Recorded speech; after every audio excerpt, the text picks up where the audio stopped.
ñu ngi lay nuyu di la ziar di la dalal jàmm. maa ngi leen di fay di nuyu Chérif di nuyu ñi fi nekk ñëpp. fàttewuma kenn di nuyu Sénégalais yëpp d'ici et de la diaspora. alors maître Moussa Diop bokkoon na ci Yewwi Askan Wi waaye génn na ci Chérif Dia bokk na ci li ñu nar a waxtaanee ñu bàyyi la nga sóobu ci waxtaan wi. tout à fait naa maa ngi koy tooñ naan ko maître indi nga dossier ak PV mais on n'est pas au tribunal quand même nekkoo fi pour def. j'en aurais même pas besoin muy am solo mais France googu nga jóge maître yaa nga fa laata ñëw ci démission bi am na lu ñu doon jàngat président dafa dem bëgg démb daje fa ak ab saagakat ba gis nga polémique bi mu jur est-ce que yow ça vous gêne ou pas? Je pense que fu ñu toll nii ci Sénégal aujourd'hui pour ñu régenter tout ce qui est dérapage surtout sur le plan médiatique les insulteurs publics je pense qu'ils n'ont pas leur place ñu leen di jox micro ñuy saaga et surtout ñu leen di promouvoir man je suis contre et je pense que war nañ ci jóg. Ça fait longtemps que ça dure et il est temps. bokkoo ci homme politique yi recourir à des insulteurs. Ah non man mii personnellement sama entourage ku ci saaga dafa naa dootoo feeñ. C'est clair et net donc je suis contre vraiment la promotion de ces valeurs de ces duma sax valeurs mais ces comportements là. lan moo waral ñu yegg si fii Sénégal tey à votre avis? Non, il y a eu ici du laisser aller vous savez wàññi ci benn la commencé quand ça a commencé ça fait quand même un bon bout de temps. Des gens qui ont été arrêtés après disparus comme les peines de bas je me trompe pas. Et je pense qu'il est temps que loolu arrêté surtout qu'au sommet de l'État c'était pas la bonne manière de faire à mon humble avis. ok lu tax nga démissionné Yewwi Askan Wi. Bon loolu je pense que Sénégalais yëpp xam nañ ko léegi les raisons pour lesquelles nous je pense que c'est pas c'est nous sommes partis et nous ne sommes pas les seuls. Et pour cette raison-là xam nga ni ñun duggoon nañu dañoo jël si sax neen ñu ñëw bokk ci loo xam ni di nga ko waroon jaay Sénégalais yi un produit. ku la jël si. je pense que principalement Ousmane Sonko xam nga moo ma jubale ak Barthélémy Diaz. pour jubal passer un peu quelque chose boo xam ni Sénégal moo ñu soxla woon. mais bu fekkee aussi dañuy naree xam nga man am naa quand même une petite expérience quelque part. bu mu fa jógee nag ñëw ànd ak ñoom ci benn affaire boo xam ni Sénégal moo ma jógloo te loolu lañ doon wax. Si je vois autre chose et des comportements yoo xam ni ay vengeance la ay revanchard ay yoo xam ni règlement de compte moi je pense que amuñu fa place ñun Sénégal moo ñu jógloo c'est pas des détails quoi. te fu ma mënti nekk tamit Chérif xam nga je me dis mes vérités kenn du ko teggi. su ma ñëwee tamit fekk leneen ci beneen côté bi je continue dans ma constance. loolu moo xew. mais investisseurs yi ñoo waral affaire yi yow gisul la ci ñu investir la est-ce que du frustration moo tax maître. moi je ne suis pas frustré je suis indigné par une manière de faire la politique man politique bu ñu war a def Sénégal ñu war a bàyyi caaxaan bi parce que bu ñu nee dañu bëgg assemblée de rupture mooy lan tàccu yeeg yenn affaires yi ñu fay gis dafa war a changer il faut mettre les hommes et les femmes qu'il faut à la place qu'il faut loolu la ñu wax donc profil la ñu bind. waxuma la ñu wax la ñu bind def ko ci règlement pour ñu mën def investiture mais bu fekkee profil la waxuñu woon ay base waxuñu woon ñuy cotiser waxuñu ñu am xaalis dañu ne ñu am ñoo xam ne bu ñu demee parce que leur position seen xarañ war nañu mën être utile à l'État du Sénégal et à la nation fu ñuy tàggatee ay loi fu ñu koy defee mooy Assemblée nationale. Vous pensez que les avocats n'ont pas leur place là-bas au lieu d'aller chercher des étudiantes yoo xam ne qui sont mineurs même à la loi sur la députation bi di daanal seen liste. Moi c'est extraordinaire ce qui s'est passé. yaa ngi xeebaate de mettre te politique a xeebaate àndul. bu dee étudiants yi mérite na nekk ci liste bi ne s'oppose à ce qu'il soit investi. ma ne boo waxee le mot mérite xam nga les Sénégalais avaient pensé à un moment donné que Moussa Diop mi ngi ci liste mais place lay wut place am moo ko arrangé je ne suis même pas sur la liste nationale ni sur la liste départementale. Or le meilleur score du Fouta xam nga Fouta moom mooy entre guillemets un fief du président Macky Sall. mais dañ la fa gagné rek quoi. je me suis battu mais j'ai le meilleur score du Fouta. contre l'État contre le Benno Bokk Yaakaar donc je pense que am na yoo xam ni bu fekkee teg nañu critères yi man li ma gëm mooy règlement marche di nga koy respecter faut pas minimiser les gens faut minimiser mu wan la carrément ni xam na boppam tant que y a la voix nit ñi mën nañu demal seen bopp. Maître Moussa Diop yaa ngi wax ni attitude revancharde bu Khalifa Ababacar Sall bokk na xañ na ci li ngay naqarlu laataa nga fay génn muy kaddu wala jëf lan la def luy wane ni maanaam dafay fayantoo moom. Bon je pense que xam nga boobu moo fa duggee également en septembre 2021 lu ñu mettre sur pied la coalition donc bu coalition bi AG Jotna est membre fondateur kooku moom je pense que waxuñu ci loolu y a pas de problème à ce niveau là mais je pense que bu ñu dajee ci coalition pour l'intérêt du pays war nañu fàtte suñuy intérêt personnel man par exemple mon frère Barthélémy Diaz amul lu ma waxul ici et ailleurs mais mosu leen ma dégg may wax lu ñaaw di ko répondre daje nañ ci coalition fàtte nañ ko sama soxna ba mu génnee àdduna sax ñëw na jaale si ma pour vous dire que loolu mooy homme d'État mais bu fekkee ni man en 2018 je m'étais prononcé sur la caisse d'avance saa yu ma toogee sur un plateau daañ ma wax sur le plan politique daañ ma wax également sur le plan juridique ma wax ci mu denc ko ci xolam je pense que loolu du homme d'État un homme d'État xolam warul nekk ci poitrine am ci boppam la war a nekk di bañ di defante c'est ça être rancunier. Ensuite vous avez entendu le 14 mars dernier je suis à Paris je suis membre de la coalition j'entends dans une conférence de presse ñu toog moom ak Ousmane Sonko di naan daañu candidater par force mais nga gis Ousmane Sonko di ko naan waaw demal je suis intervenu dans le groupe j'ai dit attention am na yoo xam ne c'est pas possible bu leen yàq liste bi il est inéligible yàlla def yëf yi wër ba ñu jox ko man bokkuma ci yëguluñ ma ñu jox ko moom muy defal liste bi dossier âgé avec 80 personnes dans le Sénégal nii lañ ko tegee à côté ne du dugg ci bureau Moussa Diop ji ci bokk. Parce que vous avez dit qu'il est inéligible. Il est inéligible depuis l'histoire de 2018. Moi je le sais parce que 2018 je tiens à préciser pourquoi je fais l'accent dessus. Il m'a envoyé une sommation interpellative. À 15h dans mon bureau j'ai trouvé l'huissier mu jox ma ko ma lire bind ne la rendez-vous au tribunal. Ils ne sont jamais venus parce que l'affaire est très claire tàggataat ay factures à l'insu du gérant de cette société génn ci 1 million par jour 30 millions par mois fictivement sans livraison matérielle mais ça s'appelle comment gis nga Sénégal yi am l'habitude de ne pas avoir peur de la vérité loolu mooy avancer lu réew mi bu loolu amee mu def lu muy def mais yàlla dikk na nga Moussa Diop bu ci bokkul la liste est par terre juridiquement et voilà yàlla moo intervenir c'est tout voilà. Et quelle a été l'attitude des autres leaders lu ci mel ni Ousmane Sonko ak ñeneen ñi. L'attitude des autres leaders est facile à quantifier. Vous avez entendu également man dama wax loo xam ne c'est pas vérifiable am na lu may indi mais dama ne j'ai l'habitude keroog jéem nañu tenir benn réunion. boo xam ni dégg ngeen 7 leaders ñoo fa ñëw. la bande les restreints parce qu'il y avait 2 groupes le groupe des restreints et le groupe yoo xam ni ñëpp ci nekk 37 mais bu 7 ñëwee te ana 30 yi képp nga jàpp sa bopp aujourd'hui c'est pas bien lorsqu'on veut faire mieux proposer aux Sénégalais un produit mais que produit bi est biaisé. fi ngi yàq am na ñoo xam ne ils ont des agendas cachés c'est leur problème. Mais malgré tout ils ont mobilisé la semaine dernière gis nga la foule à la place de l'Obélisque. Vous savez le président Abdoulaye Wade avait mobilisé avait parlé de 2 millions 3 millions devant lui les foules étaient là. C'est pas ça qui est important. Ce qui est important mooy ñi fa toogoon lu leen fi indi c'est vrai que la vie est dure aujourd'hui est très chère c'est vrai que les gens souffrent de l'insécurité ak beaucoup de choses les gens viennent protester. Mais leen fi indi mooy dañu bëgg Yewwi Bokk malgré que conseil constitutionnel nee na seen liste proportionnelle bi rawatina titulaires yi écarté même. C'est noble de vouloir participer mais réew droit moo koy doxloo droit mooy lan ce qui doit être c'est pas ce qui se fait c'est ce qui doit se faire. Qu'est-ce qui doit se faire? Ce qui doit se faire mooy lan.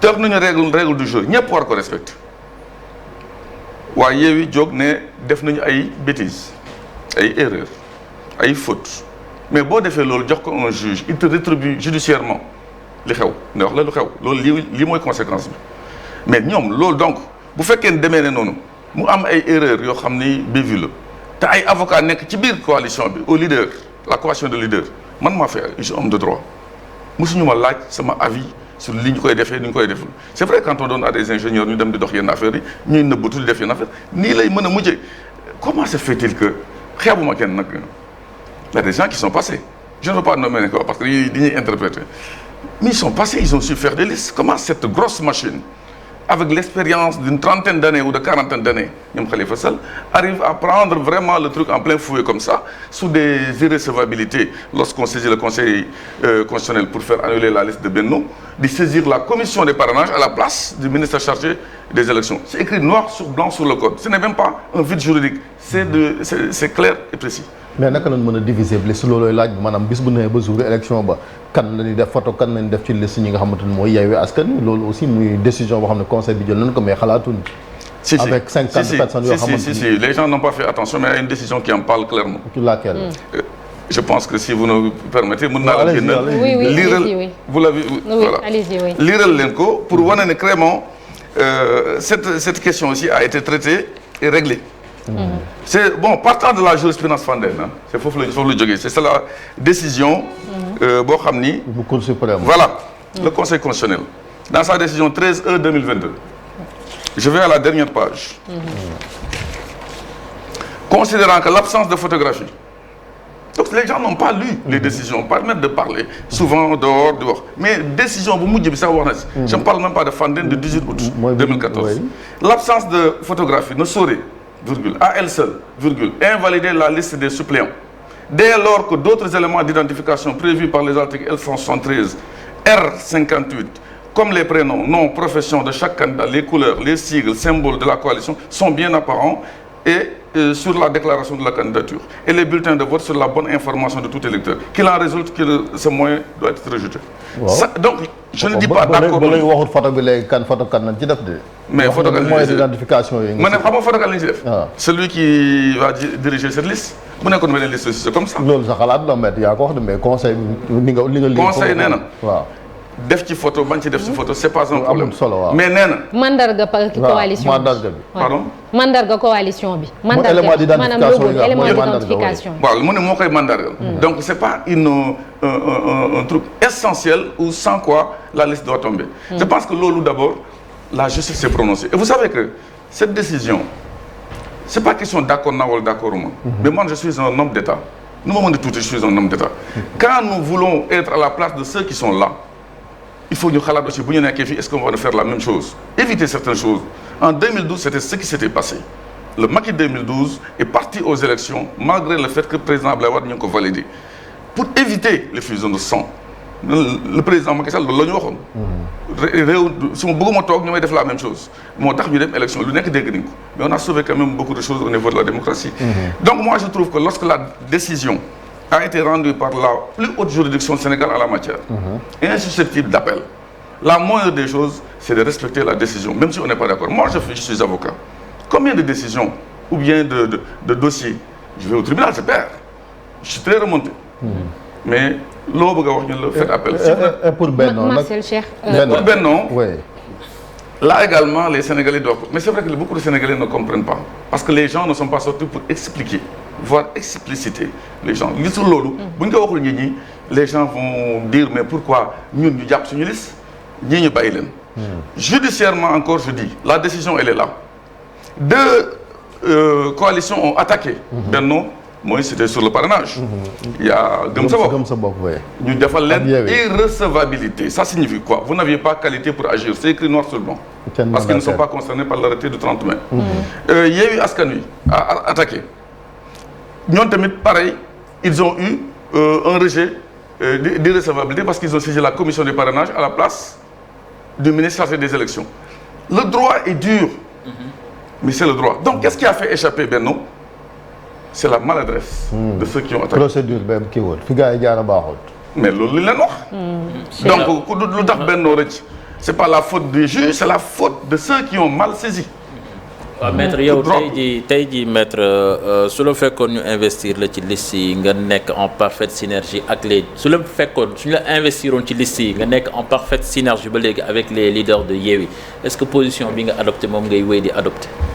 Je pense que xam ngeen ma tuuti quand même pas trop c'est vrai qu'on se voit rarement uniquement de loin am na fi ma bokkoon di wax samay xalaat su ma neexoon Wolof Njaay nee na rey leen ko am na lu mu def rey leen ko am na lu mu xalaat mënoo ko rey leen ko am na lu mu def wala lu mu wax mais lu mu xalaat kenn mënul dugg sama bopp bi di xalaat ne ce que je pense mais j'ai accepté de dire ce que est logique et ce qui est la vérité. Je suis politique sans être politicien. Si j'étais politicien, mais j'ai dit ce que je pense et je suis à l'aise dans ça aujourd'hui. Ensuite, nous vendre des marchandises aux Sénégalais, disons de meilleure qualité. Les faxaw ku ñàkk fayda moo fay toog ànd ci loolu actuellement depuis le 8 mai, date à laquelle les listes ont été déposées. À l'insu de tous les leaders, je dis bien. Parce que nit bu la joxee mandat un juriste est là. Le mandat boo gis le contrat de mandat lu muy àndal mooy obligation de reddition de comptes et d'informer le mandant. Jusqu'à aujourd'hui aucune explication n'a été donnée à ñi la yónni woon ne ko defaral liste bi. pour peut-être un mandat de proposer. parce que nous avions un mandataire pour déposer c'est Déthié Fall. donc bu ñu fekkee ne loolu ñu koy nëbb ba léegi def li ñuy def moi je trouve que il n'a violé le pacte man nag dama nekk koo xam ni ñàkkuma fayda ñi man ne àndal ñàkkuñu fayda ñun Sénégal moo ñu jógloo. parce que on ne peut pas je dis bien on ne peut pas toog wax li ñuy def ba pare jël seen ay xarit yëpp teg ci biir liste bi je dis ce qui se passe. def ay erreurs aussi monumentales depuis boobu ba léegi waxuñu sax nit ñi les gens ont appris des gens comme moi je pense que yéen ñoom Bamba Dièye maa ngi leen nuyu au passage mu ngi leen nekk ñu ne teg ils ne sont plus dans les réunions les MRDS ñëpp. ñëpp ñu jàpp bopp parce que c'est ça dire la vérité aussi aux Sénégalais. c'est pas autre chose. Daouda Mine après Marcel Cheikh pour terminer. li ma bëgg a laaj mooy am na loo liir léegi ci arrêt bi nga xamante ne moom la. am na loolu liir léegi ba nga xamante ne arrêt bu conseil constitutionnel décision bu conseil constitutionnel moom la tëral li ko waral mooy dafa àddu ci lenn lu nga xamante ne code électoral moom moo ko wax code électoral def ne ki nga xamante ne moom mooy diriger la liste nationale photom moom moo war a nekk ci bulletin de vote yi donc bu fekkee dañ annuler titulaire noonu mooy li nga xamante moom moo jiite liste titulaire bi photom moom moo war a nekk ci bulletin yi su fekkee ne annulé nañ photo liste titulaire bi donc photom du mën a nekk ci bulletin yi loolu la àddu noonu moom mooy décision bi nga jox noonu mais tey code électoral dafa wax ne également que ñi nga xamante ne dañu war a bokk ci élection yi dañu war a déposer benn liste majoritaire de titulaire ak de suppléant léegi su fekkee ni annulé nañ titulaire yi wala ñu annulé suppléant yi est-ce que conséquence bi warul nekk ñu annulé nan laa koy wax sax la liste dans sa totalité la liste dans sa totalité proportionnelle bi yëpp. gis nga loolu la réponse elle est très simple. C'est vrai que l'autre jour j'étais en train de parler de cela quelque part. Mon frère et ami Ngouda Mboup maa ngi koy nuyu au passage est intervenu après mon intervention pour essayer d'expliquer un peu. Sans texte, sans jurisprudence. Vous savez que la jurisprudence, le juge, son rôle premier c'est d'appliquer la loi. Quand elle est parfaite, on l'applique à la lettre. Quand elle est imparfaite, on l'interprète. La jurisprudence. On comble les lacunes. En 2014, mai 2014, la Cour d'appel de Dakar, dans son arrêt 43, a rendu une décision, 16 mai 2014. mais delloo wala fois. boo xam ni dafa ñëw rejeter ñaari titulaire ba ak suppléant que vous connaissez très bien. La Cour suprême, haute juridiction, intervient pour casser la décision dans sa décision de 24 juin, arrêt 31. Ne la on pose le principe de la séparabilité des deux listes. Donc il y a quand même une jurisprudence qui est là. Je vais revenir en arrière am lu ma tëb mais damay continuer logique bi rek pour nit ñi comprendre. Cette décision de la Cour suprême a été rendue disant qu'on peut séparer dàq titulaire bàyyi suppléant wala dàq suppléant bàyyi titulaire. Cette décision a été appliquée dans ensuite le 18 août 2014 mooy bu élection yi passé. C'était une affaire entre And Defar Thiès et Benno Bokk Yaakaar. Benno Bokk Yaakaar attaque pour dire élection yi jàll na effectivement. élection yi jàll na les 7 yi nga xam ne ñëw nañu ñun ñoo ko war a jël. Là également la Cour d'appel en assemblée générale vient dire attention les suppléants ñoo dem match bi ñoo ko football. 7 yi ñu am ñoo ko moom il y avait pas de question de photo yooyu yëpp c'est réglé donc je reviens légèrement en arrière li ma doon wax léegi et la Cour suprême ñëw encore 4e décision bu bees bi wax affaire bi avec l'histoire des photos que je lisais à mais pour les locales xam nga du am photo moom local yi moom les du am photo. non parce qu'il y avait un autre problème boo xam ne présidentiel ak législative ou quand même liste yi dañuy am photo. là également l'histoire des photos c'est celui qui dirige la liste moo yor photo bi. waaw. qui dirige la liste Omar Sy aujourd'hui.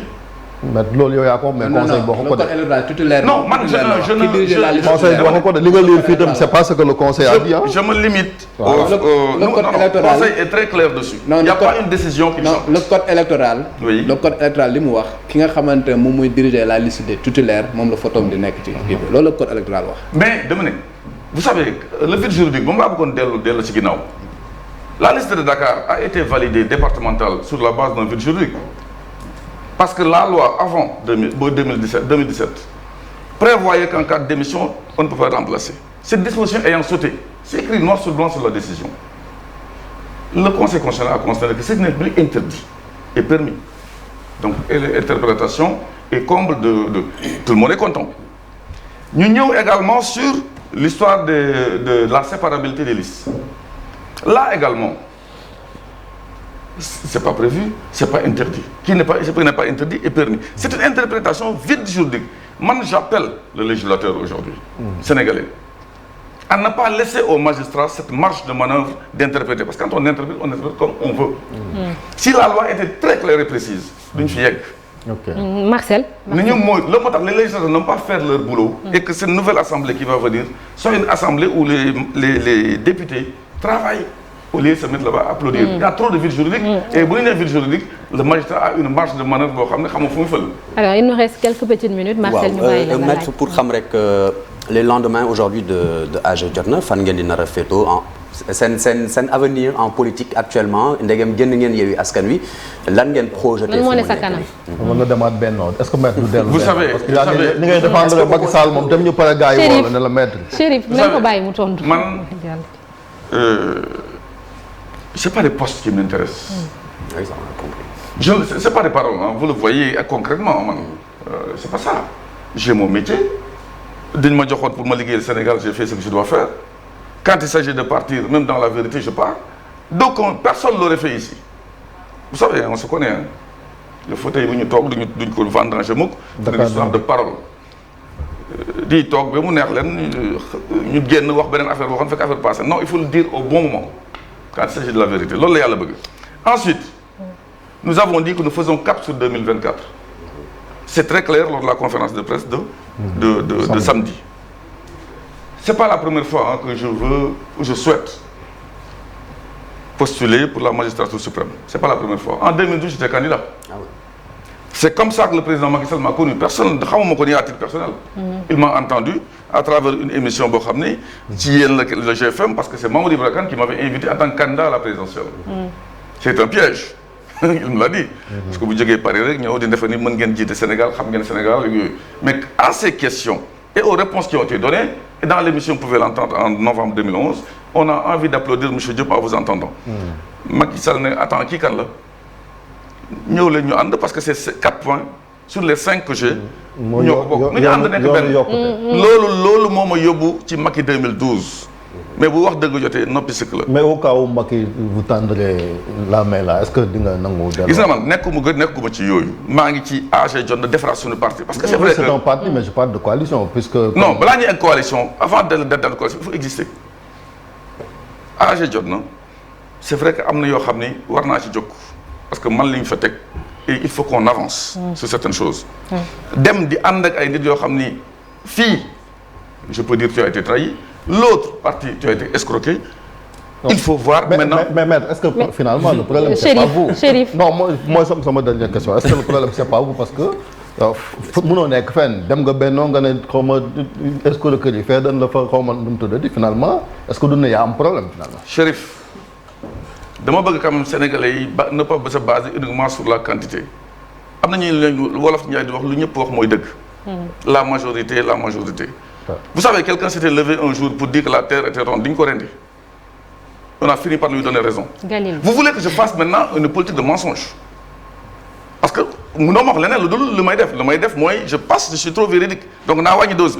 Non, j'ai pas dit ça. Moi, je constate que mon nek fenn manam dem nga fi yago fa dem jugé fe dem fa finalement dañ nan kat bo amé problème tout le monde le problème c'est vous. Non, c'est tout le monde ceux qui ne sont pas droits, qui ne marchent pas droit. Ya leen gëna juk. Qui ont des problèmes. Mais damay rejoindre cette question bi. Nous traçons notre voie. Maître Moussa Diop pour terminer yaa jiite woon Dakar Dem Dikk ñoom tegoon nañ leen daan ñu fay la benn ndàmpaay 90 millions bu ma juumul ndax fay nañ la. Loolu soxna si. Je vais revenir légèrement dessus. Oui, très rapidement. Parce que yàlla gëmul nelaw. Man Sénégal kenn xamul may tooñ. Fuñ ma woo ma éclaircir lu may def.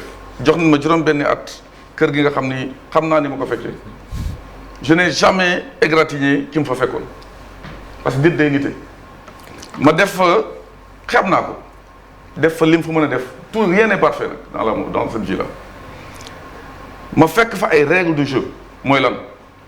Salvi moo fa njëkk nekk tubaab bi Moussa Diagne ñëw Dame Diop ñëw ko j'ai remplacé ma ñëw ñoom ñëpp ku ci ñëw booy tegu premier jour il y a une convention que tu signes avec la société parce que cette société ce n'est pas un établissement public c'est une société anonyme à participation publique majoritaire bu fekkoon établissement public kenn du saisir ses biens comme bërki dem ils sont en vente là les véhicules aujourd'hui les huissiers les ont saisis c'est pour vous dire que c'est une société anonyme ñu fekk fa convention boobu loolu ma defal man tamit boobu may fay toog di fa jógee même bés mu fay jógee le conseil d'administration a encore résumé ne lii liñ ko devoir ñu commencé ma fay j'ai dit payez-moi 4 fois parce que vous ne pouvez peut-être pas le faire en une fois maa leen ko jox mooy ndàmpaay 4 fois ñu fay benn bi le juriste qui est là saura que c'est pas un commencement de preuve c'est pas un aveu la grand-mère des preuves de l'existence et